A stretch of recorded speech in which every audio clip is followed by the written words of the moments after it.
Ladies and gentlemen, I believe that our law enforcement, they're too slow. I think they're incompetent, in my opinion, and they don't want to do their jobs.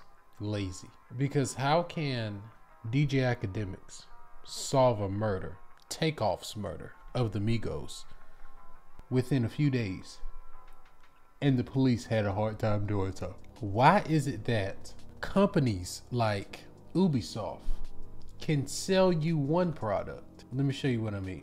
Now, not too many of y'all know about this, but this is a gaming company. The gaming company is called Ubisoft, and they make pretty much quality games, right? So I can't remember what year this game came out in, but when it was advertised on E3, it was beautiful. Like, it was immaculate. The lighting and the dark areas were perfect. They were trying to sell realism, but when the game came out, it was such a downgrade and such a letdown. So you're not selling the product that you presented to the world. That's a scam. But nobody gets on these companies for scamming. So they're too slow to solve crimes. And if you have power in this world, they're not gonna get you for doing whatever you do, right? Including probably going to private islands and messing with little kids or whatever they like to do. Those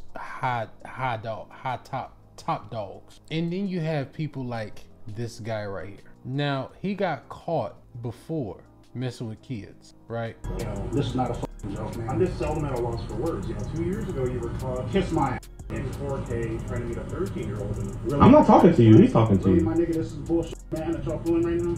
Actually, he didn't get lured in. I think this is the full story because they got their video deleted. With a solo video because agent is overseas doing a UK thing, eh? Some pivotal information. Not only are there more updates with the EDP situation, but as you can clearly see, our original video was taken down, and the reason for this is because there was a lot of people on the platform receiving community guideline strikes. We did not want to be one of those people because then we would not be able to upload for an entire week. So we're going to talk about that as well. So first, let's kind of wrap up the whole debacle of a story that is EDP and what's going on right now. Originally, Jadion was hosting an interview in a Discord, and he invited EDP to be a part of the interview. He was going to ask him some questions. But the reason why the interview did not transpire is because EDP or Jadion, or maybe just both parties, had a miscommunication on some form of payment. Nigga, I'm still waiting to get paid for this. Y'all niggas is taking away from my mother dialysis schedule. I got work tonight, nigga. Y'all taking away from my damn sleep and shit. Like, can I at least get a burrito? Like, god damn. Now, why exactly is that important is because in that Discord is where EDP first made contact with the minor that is in question. Her name is Kayla, and there is where a lot of things just really unravel for EDP because... And he ends up doing this shit again, and nobody is getting on his ass for this. None of the law enforcement are getting on him for this, which is interesting because he is still outside walking around having kids for breakfast, lunch, and dinner. It's interesting. I find it even more interesting that you know what, I didn't watch this video. I hope that they show what she said. I really do. And I want to see if y'all catch the same shit I do. Because this shit weird as fuck. On her end. This shit weird. Watch. Hopefully. He went out of his way to initiate conversation and contact a minor.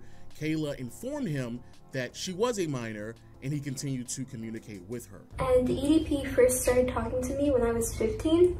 He messaged me first, and I told him my age, and he didn't block me. All of that is also very important information, and I think probably the biggest part of this conversation that needs to be had is because in previous times when EDP has been caught, or other people who are getting slang with these type of allegations, the vigilantes who are hosting these sting operations, they end up doing it wrong because they go out of their way to entrap the people, and a lot of times that completely, the evidence is just completely thrown away from the police, and then nothing really happened. However, this time, EDP went out of his way to contact the minor. The minor then informed him that he was a minor, and he continued to communicate with the minor, all voluntarily. Not only did he do that, and this is where it continues to get worse, the conversation that were being had between EDP, an adult, and the minor Kayla was spanning from everything from trauma dumping to just completely lewd and nastiness that I'm sorry, we're just not going to be able to show you some of the screenshots. He sent me nudes several times. He sent me videos of him nutting. Wait. Nastiness that I'm sorry, we're just not going to be able to show you some of the screenshots. Y'all are good. They showed it anyway. All right. So if y'all want to read it, here you go. Here you go. She's 17. She gonna leak convos we had. Well, bitch, do you? I don't give a fuck anymore. Interesting. All right. So this is, you know, do what you want with that. He sent me nudes several times. He sent me videos of him nutting. He even suggested... He sent you videos of him nutting. Of being on call with me and me seeing him nut. However, during this conversation, there are three... I'm sorry. It's funny. This nigga weird as fuck. It's not funny. I'm sorry. But the amount of weirdness from this nigga is just... over the top, because he already looks weird. I am not surprised that he likes little kids, because he looks like you can just sometimes you can just look at somebody and be like, yeah, you're kind of off. I feel like you would shoot up a school. Nah, like all it takes is for somebody to give you just a little push. Maybe you just need a weapon in your hand or something, and you just gonna go berserk. I don't know. Yeah, EDP just looks weird. Very important things to pick up on. The first one being EDP seeming like he is fully aware that she is a minor, so much so that he actually threatened her life, that if she ever said anything about it, then you know, I'll take your life. Threatened me, saying that if I tried to like set him up in any sort of meetup, he would kill me and everybody else there. But I'm telling you right now, if this shit goes wrong in any fucking way, shape, or form, give your soul to the Lord, because your ass belongs to me. The second thing is that what in the hell? This is what we got walking around here in the United States, and our justice system does nothing about it.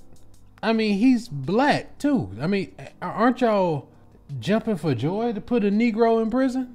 Like this is just taking candy from a baby right here. Why don't y'all get this nigga?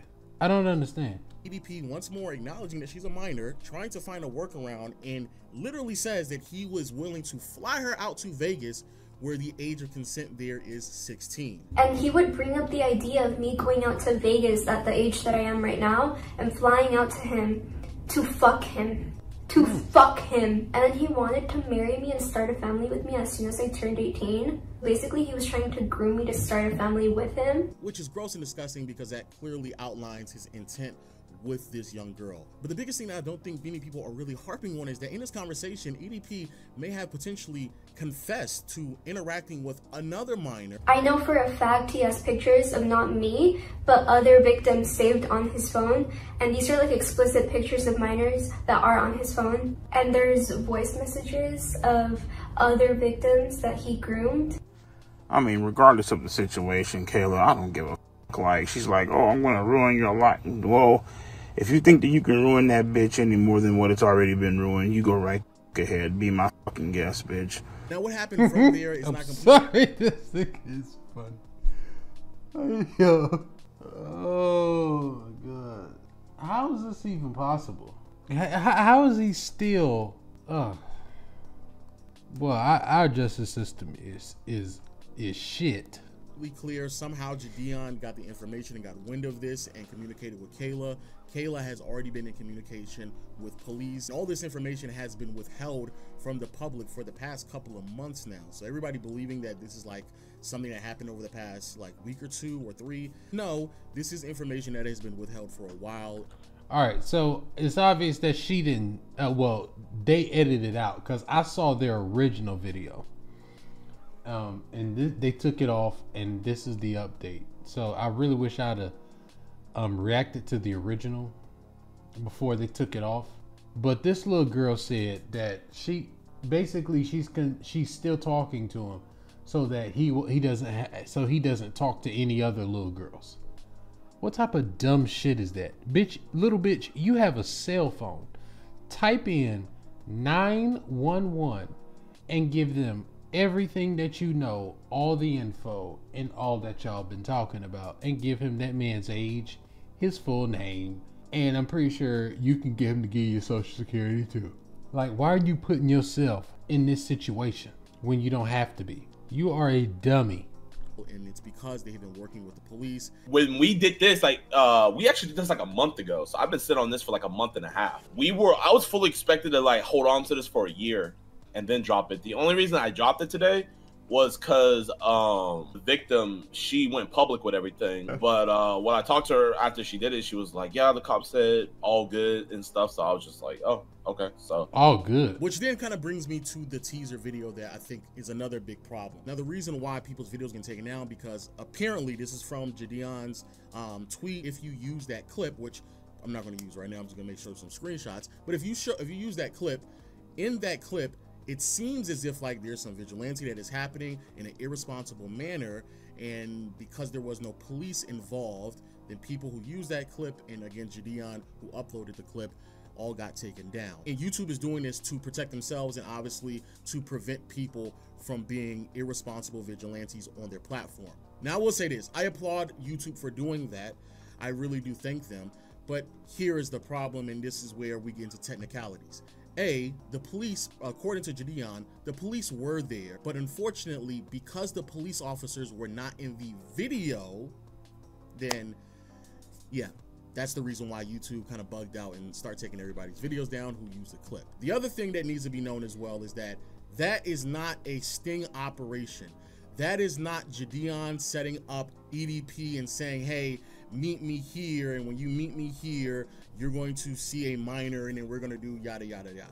No. Jadion just learned information of where EDP was going to be at on that day, at that time, which was his dialysis, and he used that information to ambush him with not only the chat logs as well as the cupcake suit, but also the police officers as well. Which I would have to say this, on one hand, a lot of people are critical of Jadion because he is using the situation to monetize clicks and views, etc., etc. However, for everything that I've understood and gathered from this whole debacle of a situation here, Jadion has not monetized this, at least from my understanding, the clip itself. B, has claimed that he was going to hold the clip for an entire year, and C, and more importantly, he did it the most responsible way possible. He got the police involved. He's even claimed that he's going to participate in the trial with Kayla as well, be there with the court case.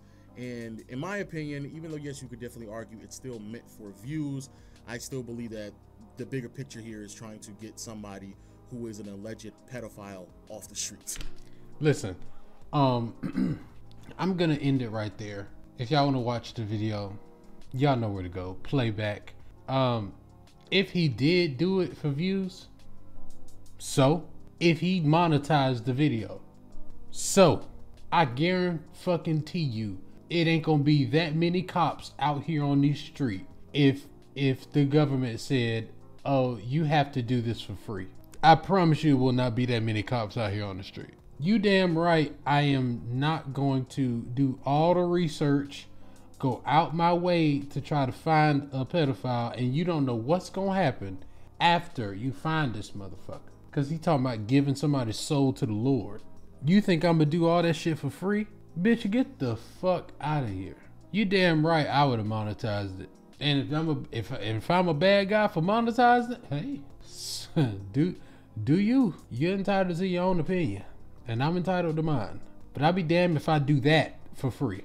Because that has risk involved. Somebody getting killed, injured. Maybe the wrong information is being put out there. Who knows? But let's see something else. EDP445 has been caught again, and this time he might be going to jail. So as you guys probably know, about a year or two ago, EDP was caught in 4K trying to meet up with a minor. Now since then, EDP has been banned from like every single platform, and he's tried to make a billion comebacks, and he even recently made an apology and said that he would never do this again. Well, a month after that apology, it looks like Jadion has confronted EDP because EDP was talking to to a 15-year-old in Jadion's Discord server. I told him my age and he didn't block me. I mean, regardless of the situation, Kayla, I don't give a like. She's like, oh, I'm gonna ruin your life. Well, if you think that you can ruin that bitch any more than what it's already been ruined, you go right the fuck ahead. He sent me several times. He sent me videos of him. He even suggested of being on call with me and me seeing him nut. Now, let's go into what would happen to this guy if he goes to prison. First of all, he is going to be probably recognized now that he was on the internet, and a lot of people understand, even though they don't have the internet in there, they're going to figure out quite quickly what this guy did and what happened. He's going to be like Jared. I think he's going to be, first of all, probably be sent to a prison. It doesn't sound like there's violence involved. That's one thing. But to me, it's violent, period, doing what he done. But if it's his first time conviction and anything with the law, depending on how many years he gets, it will depend on what facility he goes to. A lot of times they go to a low security facility, which has fences and barbed wire and double fences and all of that kind of stuff, but they don't have as many violent criminals as a penitentiary. But he will be shaken down for money. He will be the bitch boy, because there are people in there who have kids. When I was in prison, I had a 13-year-old son. I had actually a 7-year-old, but he all the way through 18. So when he was 13, one of my biggest fears was something happening to my kids. When I was in there, something like that. I also had a 15-month-old baby, and I got out and she was 13. So if she was 10 and abused, I used to think of that. And I know what I would have did. That's here nor there.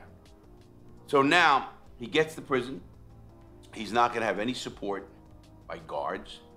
He's not going to have any support by the administration. What I mean by the administration, his counselor, his case manager, or his unit manager, or the administrative side of prisons, which is the warden, the associate warden, the food service staff, whatever different positions are in prison. Nobody likes or supports pedophiles. So let's get it clear what I believe and what I think is going to happen to this kid. The first time this kid's on Con Air, it's going to be the biggest wake-up call of his life. If you didn't hear the story, my own brother, was in a low facility, and he ended up finding out that one of the cellies he was with, because they had multiple people in what's called a group cell, was a pedophile. And my brother went to the counselor and said, listen, get this pedophile away from me, get him out of here. And then the counselor said to my brother, I don't know who you think you are, Lawton, you don't run this prison, we do. You gotta live with him. Well, my brother didn't have to live with him.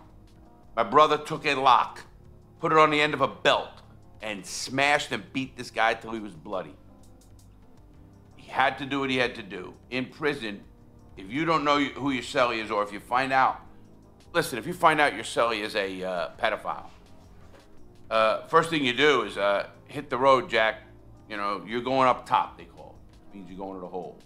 Low facilities aren't as violent. They're not going to get stabbed and beaten half to death like they did in the penitentiaries where I was at. But they will be held. Because you don't want to live with somebody like that. A cellmate doesn't want to. Listen, I don't know anybody who wants to live with a guy. What story is he going to tell you? How he molested a 13-year-old? What excuse do you have for that? I don't know it. Listen, criminals have it's called honor amongst thieves.